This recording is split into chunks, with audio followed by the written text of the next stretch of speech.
Margaret sat in the leather chair across from the lawyer's desk, her hands folded in her lap. 3 days had passed since they buried Robert. 3 days since she watched his casket lower into the cold ground. She still wore the black dress from the funeral, and her eyes were tired in a way that sleep could not fix. The lawyer, a thin man named James Morrison with silver hair and kind eyes, adjusted his glasses and looked at the document in front of him. Margaret knew what was coming. Robert had told her months ago, when the cancer became real, that he had made changes to his will. He had held her hand in the darkness of their bedroom and whispered, "I need you to know that you are not forgotten. You will never be forgotten." Those words had meant everything to her then. They meant even more now. The door opened, and Robert's 3 children walked in. Sarah, the oldest, was 45 years old with a sharp face and sharper eyes. She had barely spoken to Margaret at the funeral. Jessica, the middle child, wore pearls, an expression of practiced sympathy that disappeared the moment she thought no one was looking. David, the youngest, looked uncomfortable, as he always did at family gatherings.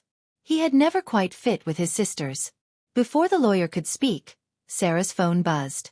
She glanced at it and smiled slightly. Jessica leaned toward her and whispered something. Margaret saw it. She saw the exchange of looks. She saw the way they already believed they knew what was about to happen. James Morrison cleared his throat. "Thank you all for coming. I know this is a difficult time. Robert was very clear about his wishes, and I want to make sure everything is handled exactly as he intended." Sarah straightened in her chair. There was an eagerness in her posture that made Margaret's chest tighten. "Robert's estate," the lawyer continued, "is substantial. He has spent a lifetime building it, and he wanted to ensure it was distributed according to his deepest values." Margaret watched Sarah's fingers drum on the armrest. Impatient. Hungry. "First, there are some smaller bequests," James Morrison said, reading from the document. To his longtime friend Marcus, Robert left his fishing equipment and $5,000. To his brother Thomas, he left $10,000 and his watch collection. Sarah's eyes narrowed slightly. Not the opening she had expected. To his children, the lawyer continued, and Margaret felt the temperature in the room shift. Sarah, Jessica, and David each receive $100,000 and their father's personal photographs and journals. There was a pause. A moment of stunned silence. Then Sarah stood up. "What?" she said, her voice sharp as a knife. 100,000? The house alone is worth $3 million. The Corvettes are worth another $500,000. Where is the rest of it? James Morrison did not flinch. He had expected this reaction. He continued reading.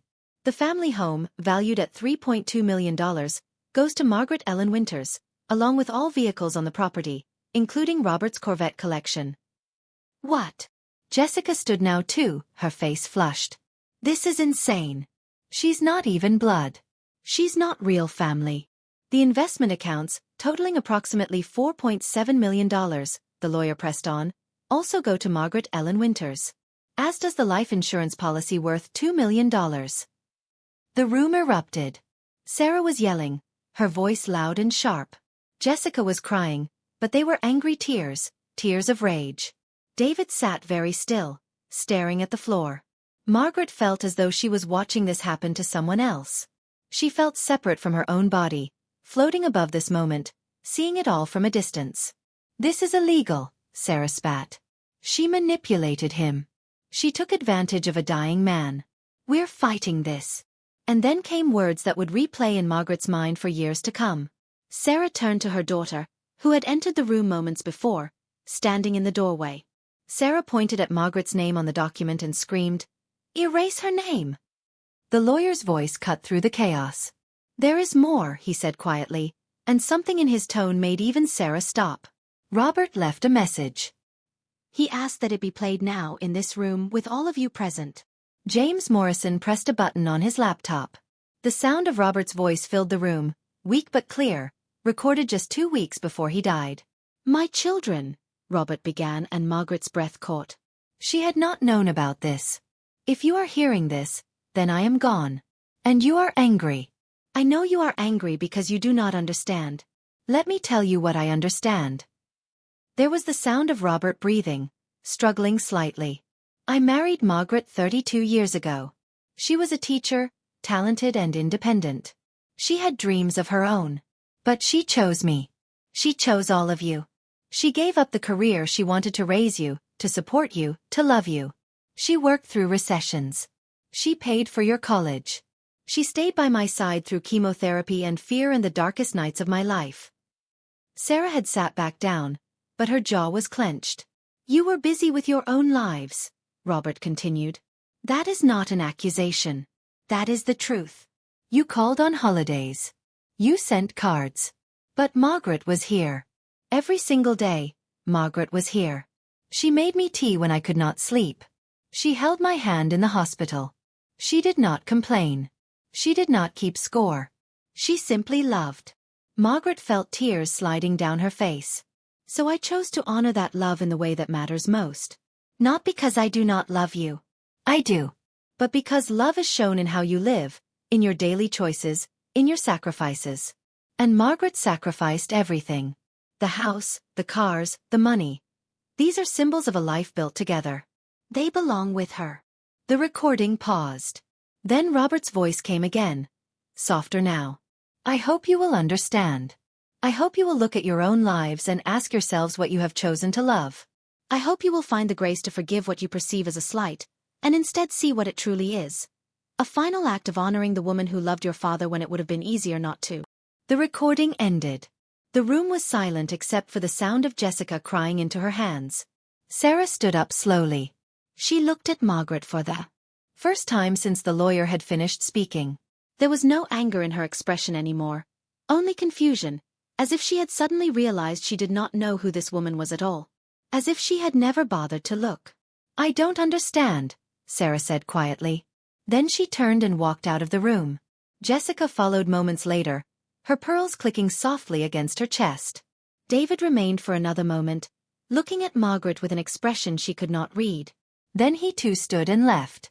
Margaret sat alone with the lawyer and the documents that changed everything. She had loved Robert for 32 years. She had given him her life, her energy, her future. And for the first time, she was being seen. For the first time, her love was being honored. James Morrison spoke quietly. Your life just changed, Mrs. Winters. Margaret looked at him and realized she was shaking. Not from fear. From something else entirely. From the strange, terrifying, overwhelming feeling of finally being enough. Of finally being chosen. Of finally being seen as family, even if it took her husband's death to make it so.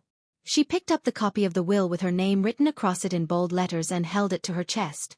Outside the lawyer's office, on the streets of the city where she had built her quiet, invisible life of devotion, the world continued on, unchanged. But Margaret Winters had been transformed in an instant.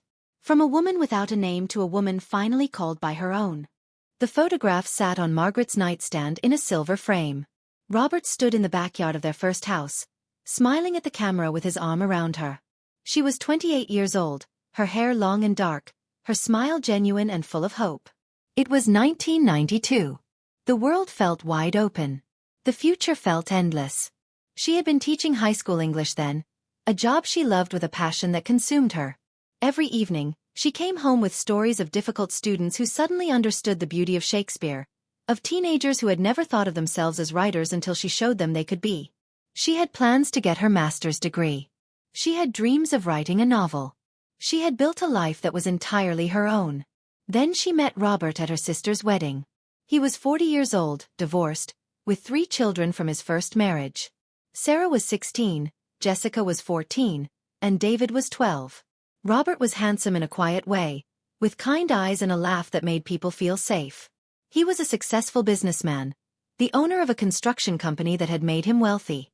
But what Margaret noticed first was not his success. It was the way he looked at his children with a mixture of love and helplessness, as if he did not know how to reach them anymore after the divorce. They dated for 2 years. During that time, Margaret spent weekends with Robert's children. She learned that Sarah was angry about the divorce in a way that made her push people away. She learned that Jessica needed attention but did not know how to ask for it without drama. She learned that David, the youngest, was afraid of being abandoned and clung to his father like a life raft. Robert proposed on a quiet evening in their apartment. He asked her not just to marry him, but to become a stepmother to his children. He was honest about what that would mean. He told her it would be hard. He told her that the children might never fully accept her. He told her that she would be giving up something of herself. Margaret said yes anyway. The wedding was small. The children attended but did not smile in the photographs. Margaret wore a white dress that Robert had loved, and she made a promise not just to him, but to herself. She would love these three people as if they were her own, whether they ever loved her back or not. The first year was brutal. Sarah refused to call her Margaret. She called her that woman, or sometimes just ignored her completely. Jessica tested boundaries constantly, staying out late, bringing home boys, doing anything she could to shock and upset. David was clingy in a way that made Sarah mock him for it. The house was loud with conflict, and Margaret was caught in the middle of it all. She quit her master's degree program. She could not manage teaching, her studies, and navigating the minefield of a blended family. She told herself it was temporary. She told herself it was just for a few years until everyone adjusted. The few years became a decade. By the time Sarah was 25, she had calmed down somewhat, though she still kept Margaret at a distance. She came home for holidays but treated the house like a hotel, arriving late and leaving early. Jessica had become a successful marketing executive with a sharp edge to her personality that Margaret recognized as inherited from her father. She was brilliant and driven, but she had no patience for what she called Margaret's saccharine optimism. David, now in his early 20s, was the only one who had truly bonded with Margaret. He called her often, asked her advice, hugged her when he came to visit. But Sarah and Jessica called this weakness. They made fun of him for being too sensitive, for being too attached to a stepmother. Margaret had stopped counting the years she had sacrificed. She had stopped thinking about the novel she had wanted to write. She had stopped believing in the dreams she used to have. Instead, she became the person who held everything together. When Sarah got pregnant at 23 without being married, Margaret was the one who helped her find a good doctor, who attended prenatal appointments with her, who set up the nursery while Sarah pretended to be fine but was secretly terrified. When Jessica had a breakdown at work and could not function for 3 months, Margaret took her calls at 3 in the morning and listened without judgment. When David struggled with depression in his 20s, Margaret researched therapists and paid for his treatment without telling him that she was the one doing it. She paid for college. She paid for graduate school. She paid for down payments on houses and emergency car repairs and medical bills. She worked. She never complained. She simply did what needed to be done. Robert watched all of this with increasing awareness. He saw the way Margaret had become invisible. He saw the way his children took her presence for granted, the way they called only when they needed something, the way they never asked about her day or her dreams or what she wanted anymore. In 1998, when Margaret was 34 years old, she got an offer. A prestigious private school wanted her to come back to teaching. They wanted her to lead their entire English department. They offered her a salary that would have allowed her to finally pursue the life she had put on hold. It was everything she had sacrificed for. She turned it down. Robert asked her why, though he already knew the answer. Jessica is having trouble at work, Margaret said quietly. Sarah's baby is sick. David is struggling. You need me here. They need me here. Robert took her face in his hands that night and made her look at him. What about what you need? He asked. Margaret did not have an answer. She had stopped needing things a long time ago. The 2000s brought a strange kind of routine. Margaret became the constant in a family that was constantly changing. She hosted holidays. She listened to problems. She offered advice that was rarely taken. She made meals that went uneaten when schedules changed. She kept photo albums and sent birthday cards and remembered anniversaries. By 2015, when Robert was diagnosed with pancreatic cancer, Margaret had been married to him for 23 years. She had spent more than 2 decades loving people who treated her as an obligation rather than a gift. She had built a life entirely around their needs, and in doing so, had nearly erased herself completely. The cancer diagnosis changed something in Robert. It made him see what Margaret had given up, and what his children had taken for granted. He watched her care for him through chemotherapy with a tenderness that broke his heart. He watched her leave his side only for work, only for the minutes she needed to keep them afloat financially. He watched her age, watched the light in her eyes dim slightly, watched the woman he had married slowly disappear into the role of caretaker. He began to keep a journal during his illness. He wrote about Margaret. He wrote about how she had shown up every single day, how she had loved without keeping score, how she had given everything. He wrote about his children and their selfishness, not out of anger but out of recognition. He wrote about what he wished he had done differently, about how he wished he had protected Margaret better, honored her more, valued her sooner. And he made a decision. He would not die without making sure that Margaret was finally seen. He would not leave this world without ensuring that the love she had given so freely was returned to her in a way that mattered. He would use his death to finally give her what she had given to everyone else. A choice. A future. A life that belonged to her. On the night before Robert went to his lawyer to change his will, he held Margaret's hand in their bedroom. She thought he might tell her what he was about to do, but instead he just looked at her with eyes full of love and regret. "I'm sorry," he whispered. "For what?" Margaret asked. "For not seeing you sooner," Robert said. "For not protecting you better. For not making sure the people I love know how to love you the way you deserve." Margaret cried that night, not because she was sad, but because for the first time in decades, someone had finally seen her. Robert had seen all the invisible years, all the small sacrifices, all the dreams she had abandoned. He had seen her. And he was going to make sure that everyone else saw her too. The cancer took him 6 months later. But in those 6 months, Robert had set everything in motion. He had worked with James Morrison to craft a new will, one that would finally honor the woman who had become the true backbone of his family. He had recorded a message that would speak for him long after he was gone. He had made a choice that would shake his family to its foundation and force them to reckon with what they had lost in Margaret. He had chosen justice wrapped in love. Margaret did not know any of this as she sat by his bedside in the final weeks, holding his hand, reading to him, simply being present. But Robert knew. And the knowledge gave him peace. He died on a Tuesday morning in early spring, with Margaret asleep in the chair beside his bed, her hand still holding his. When she woke and realized he was gone, she did not scream. She simply held him and thanked him for seeing her. For finally, after all these years, making her visible. James Morrison's office was on the 32nd floor of a glass building downtown. Margaret had never been there before. Robert had always handled their legal matters, always been the one to make decisions about money and property and the future. Now she sat in the waiting room 3 weeks after Robert's funeral, still wearing clothes that felt like they belonged to a ghost. The lawyer had called her and asked her to come alone. He said there were things she needed to understand about Robert's final wishes before the will reading with the children. Margaret had agreed, though she had no idea what to expect. James Morrison was a man in his 60s with silver hair and a face that had seen many difficult conversations. He greeted Margaret with genuine warmth, not the practiced sympathy of a professional, but something deeper. He had known Robert for 15 years, he explained. Robert had trusted him with more than just legal documents. He had trusted him with secrets. "Your husband came to see me about 18 months ago," James began, gesturing for Margaret to sit across from his desk. He was already ill, though he was still trying to hide it from people.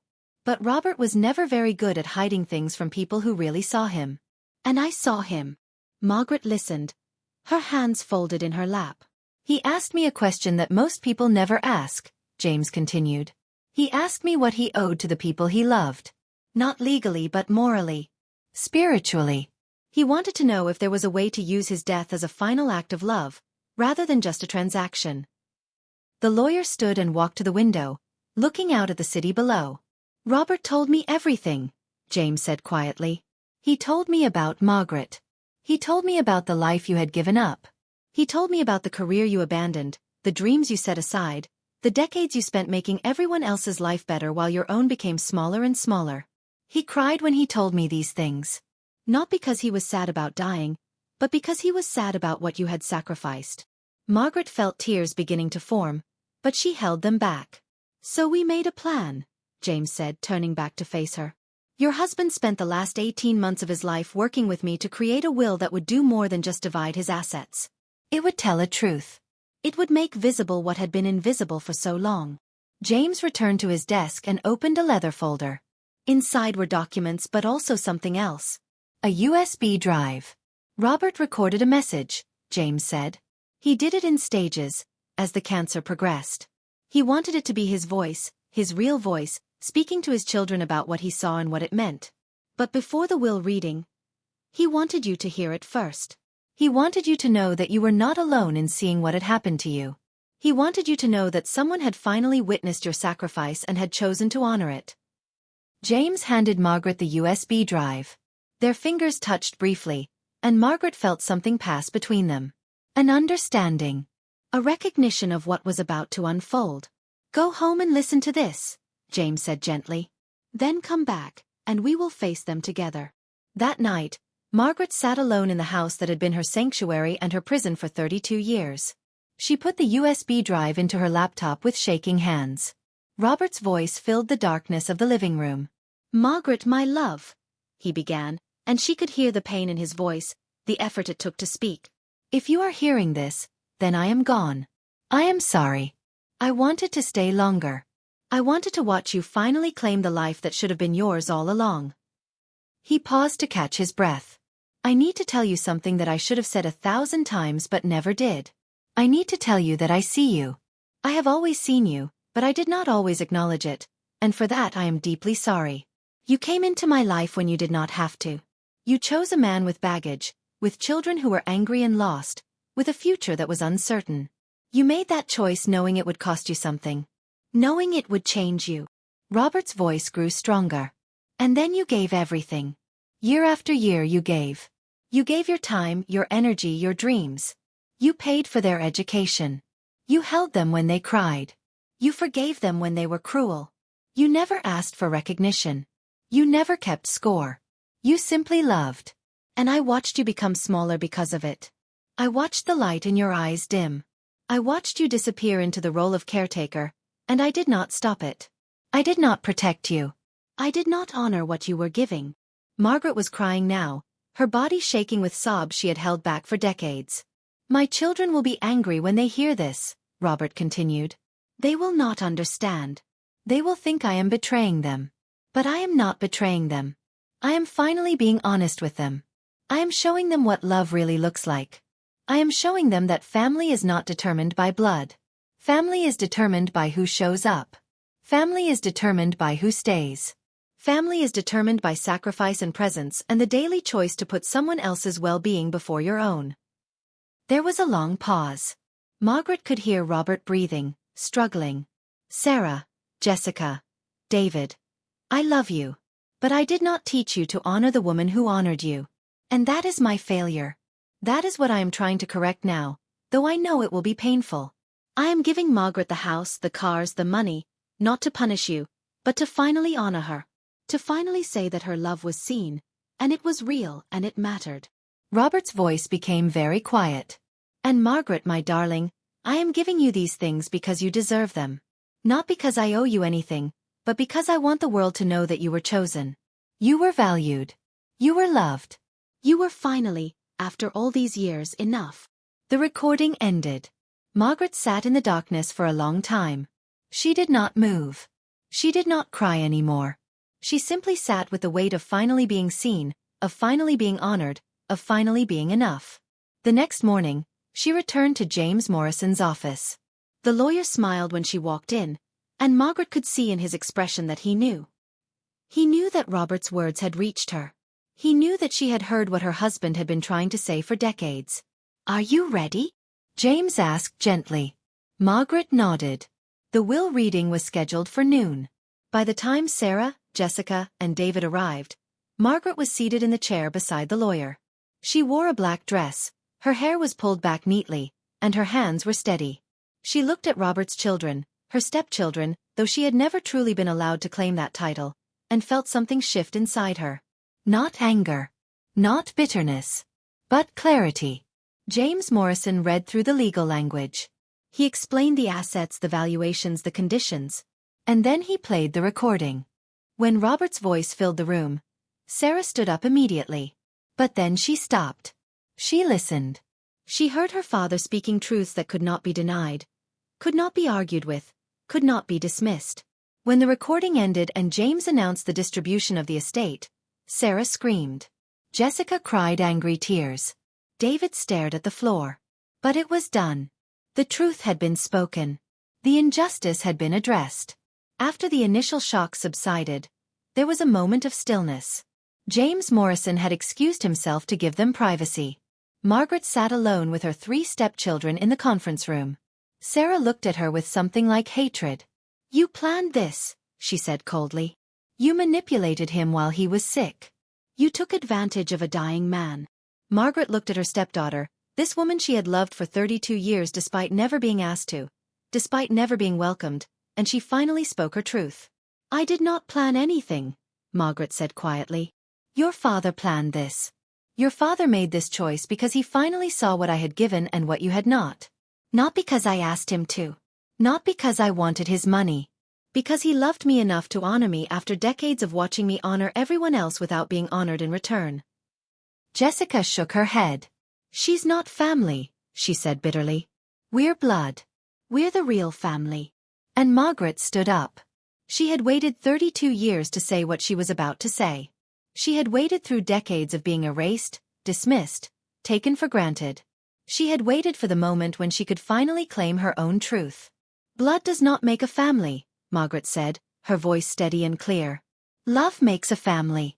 Respect makes a family. Being there when it is hard and inconvenient makes a family. I was there for all of you. Not because I had to be. Not because I was your blood. But because I chose to love you. And your father finally saw that. He finally honored that. Whether you can accept it or not, that is the truth." David looked up at her, and Margaret saw tears in his eyes. But he did not speak. He was caught between loyalty to his sisters and recognition of the truth. Margaret did not wait for him to choose. She gathered her things and stood to leave. "I do not expect you to understand today," Margaret said at the door. "And I do not need your approval. I only needed your father to see me. And he did. He finally saw me. That is enough."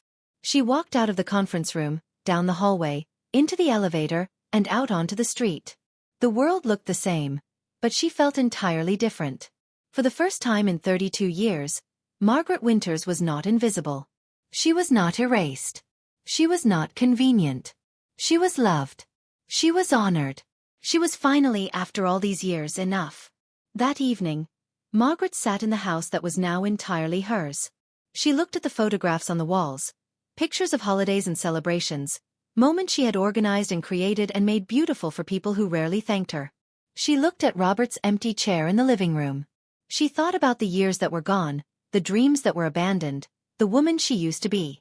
And then she made a decision. She would not spend the rest of her life mourning what she had lost. Instead, she would use what she had been given to create something new. Something meaningful. Something that would ensure that no other woman like her would have to spend decades invisible, waiting for someone to finally see her worth. 6 months after Robert's death, Margaret stood in the backyard of her house with dirt under her fingernails and sweat on her forehead. The memorial garden was taking shape. She had spent weeks planning it, researching plants that would bloom in different seasons, choosing a stone bench where people could sit and remember. In the center, she had planted Robert's favorite roses, the deep red ones that he had always said reminded him of blood and passion and the things worth fighting for. A young woman approached her across the lawn. Her name was Claire, and she was the director of a non-profit organization that helped blended families navigate conflict and build connection. Margaret had reached out to them 3 months ago with an idea, and they had embraced it immediately. "The foundation is officially registered," Claire said, handing Margaret a leather folder. Margaret's Bridge. A foundation dedicated to supporting blended families and ensuring that stepmothers, stepfathers, and step-siblings are recognized and valued as equal members of the family unit. Margaret looked at the folder with her name on it, and for a moment she could not speak. Margaret's Bridge. A name that meant something. A name that mattered. "We already have commitments from 3 major donors," Claire continued. "We have interest from schools, counseling centers, and family therapists who want to partner with us. Your story, Margaret, your courage, it's changing how people think about family." Margaret smiled, but it was a sad smile. She thought about how it had taken her husband's death for anyone to care about her story. She thought about how many women were still invisible, still sacrificing, still waiting to be seen. "I want to do more than just give money," Margaret said. "I want to teach. I want to help other women understand their own worth before it takes a will reading to prove it." And so Margaret did something she had given up 32 years ago. She went back to teaching. She returned to the private school that had offered her the prestigious position in 1998.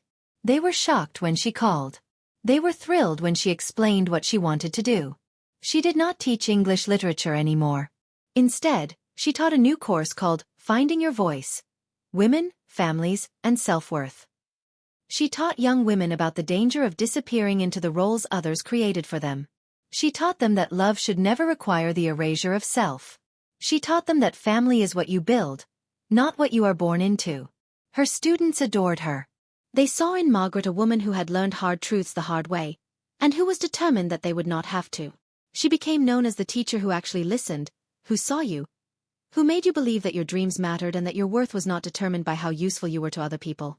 3 months into teaching, David came to visit. He arrived on a Saturday morning with flowers in his hand and an apology in his eyes.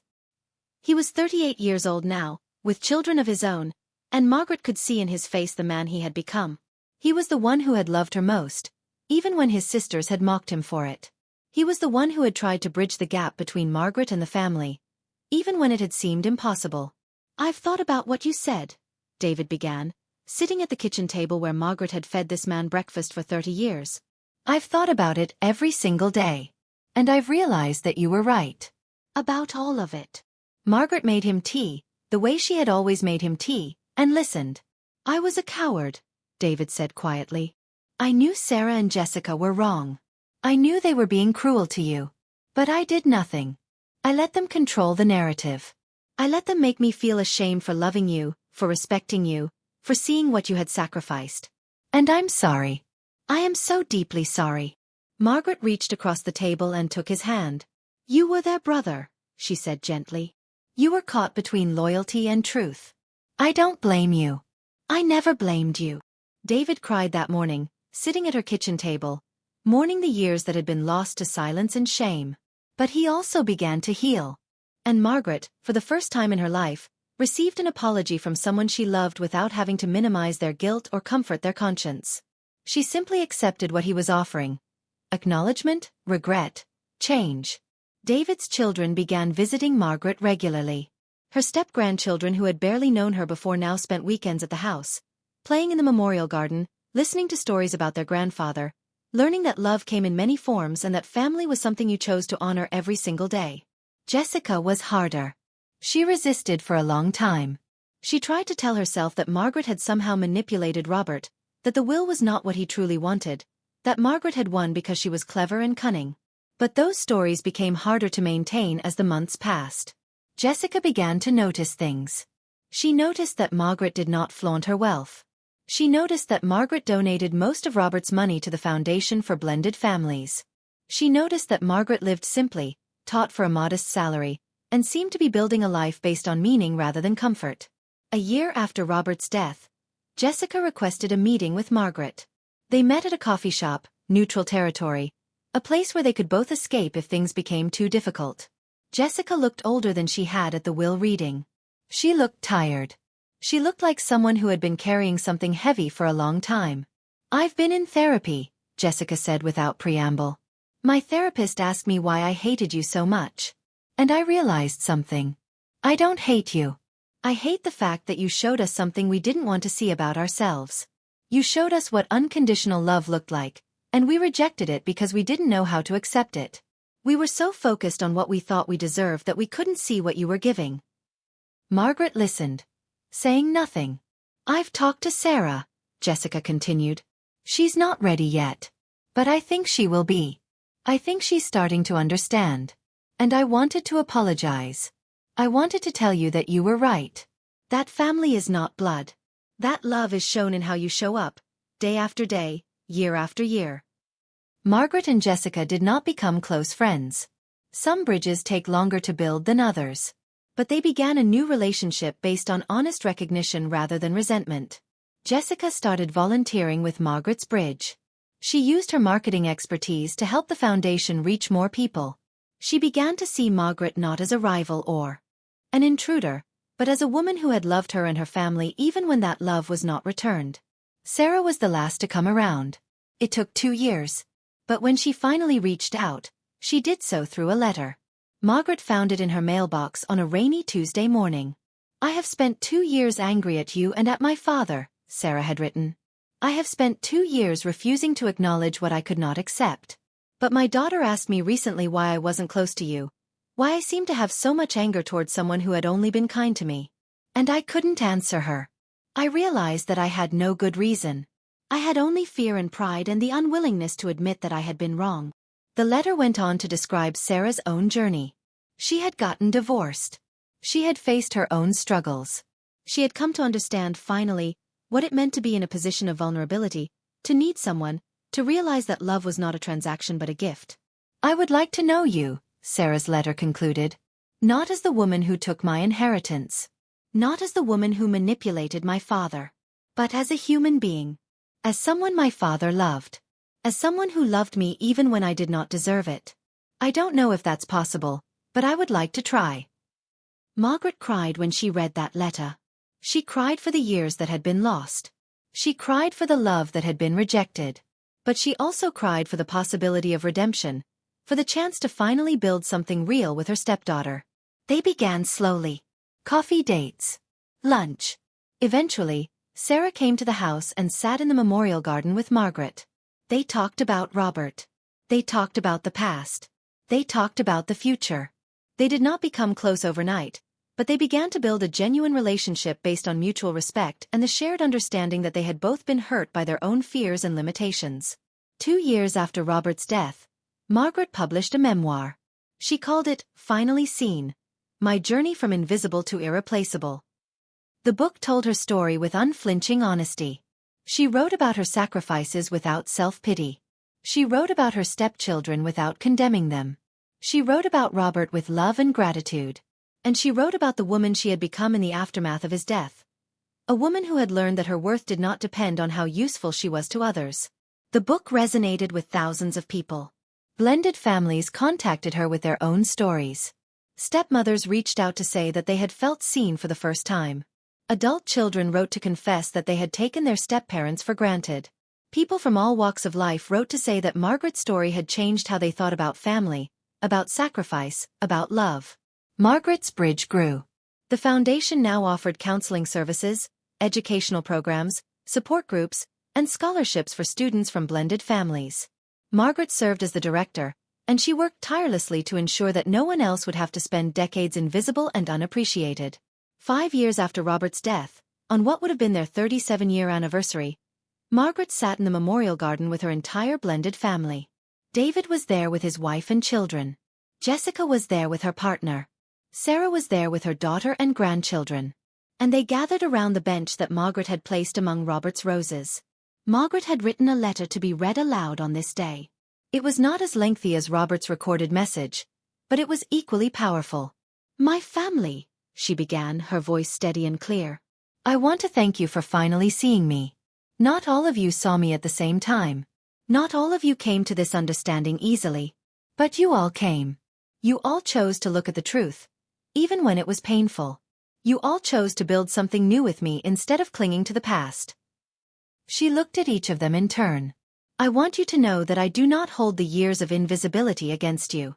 I understand now that you were all struggling in your own ways. You were all trying to navigate a family structure that is complicated and messy and often impossible to understand. But I also want you to know that my sacrifice was not your fault. My erasure was not your fault. That was something I allowed to happen. That was my responsibility, and I have learned from it. Margaret paused, looking out at the garden that Robert's money had helped create, but that Margaret's love had built. I hope that by telling my story, by writing my book, by creating Margaret's Bridge, I can help other people avoid the trap I fell into. I hope I can help other women understand that love is not about disappearing. I hope I can help families understand that honoring one member means honoring all members. And I hope I can help us all learn that family is not something you are born into. It is something you choose every single day, through your actions, your presence, your willingness to see and be seen. She folded the letter and looked at the faces around her. Your father loved me, she said simply. And he taught me that being loved means being visible. It means being valued. It means being enough exactly as you are. That is the greatest gift he ever gave me. Not money. Not property. But the knowledge that I was finally, after all those years, truly enough. That night, after everyone had left, Margaret sat alone in the house and thought about the woman she used to be. She thought about the young teacher with long dark hair and dreams of writing a novel. She thought about the woman who had given everything and asked for nothing in return. She thought about the decades of invisibility. And then she thought about who she was now. She thought about the teacher standing in front of young women, teaching them their own worth. She thought about the founder of Margaret's Bridge, helping blended families learn to honor each other. She thought about the author whose words had touched thousands of people. She thought about the woman who had finally claimed her own voice. She had lost 32 years. That was the truth she had to live with. But she had gained so much more than money could ever buy. She had gained herself. She had gained the understanding that her love mattered. She had gained the knowledge that being seen, truly seen, by even one person could transform an entire life. Margaret walked to the kitchen and made herself a cup of tea. She sat by the window and watched the stars come out over the garden where Robert's roses were blooming. She thought about how sometimes the greatest acts of love are the quiet ones. The daily choices. The moments of presence. The decision to stay when it would be easier to leave. She thought about how justice could be quiet. How it could be patient. How it could be wrapped in love and delivered as a final gift from someone who had learned too late what they should have known all along. Margaret looked at her reflection in the window and smiled. She was 56 years old. She was beginning her life over. She was finally, after all these years, free to be exactly who she had always wanted to be. And as she sat in the peaceful silence of her own home, a home that was finally truly hers, Margaret made a promise to herself. She would spend the rest of her life making sure that other invisible women found their voice. She would spend the rest of her life ensuring that sacrifice was recognized. She would spend the rest of her life teaching people that family is built on daily choices, on presence, on the willingness to see and honor the people we love. That was her legacy. That was what Robert's death had made possible. That was the transformation that happens when someone finally, after everything, chooses to truly see you. If this story has touched your heart, if you have seen yourself in Margaret's journey, if you have felt the weight of being invisible or the joy of finally being seen, then I want to hear from you. Please like this video. Please share it with someone who needs to know that their love matters, that their sacrifice is worthy of recognition, that they are enough exactly as they are.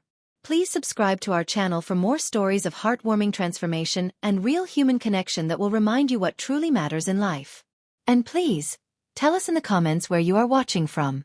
We absolutely love hearing from you from all around the world, from people who believe that family is what you choose, that love is what you do, and that being seen, truly seen, is the greatest gift any of us can ever receive. Thank you for being here. Thank you for listening. And thank you for believing that stories like Margaret's matter.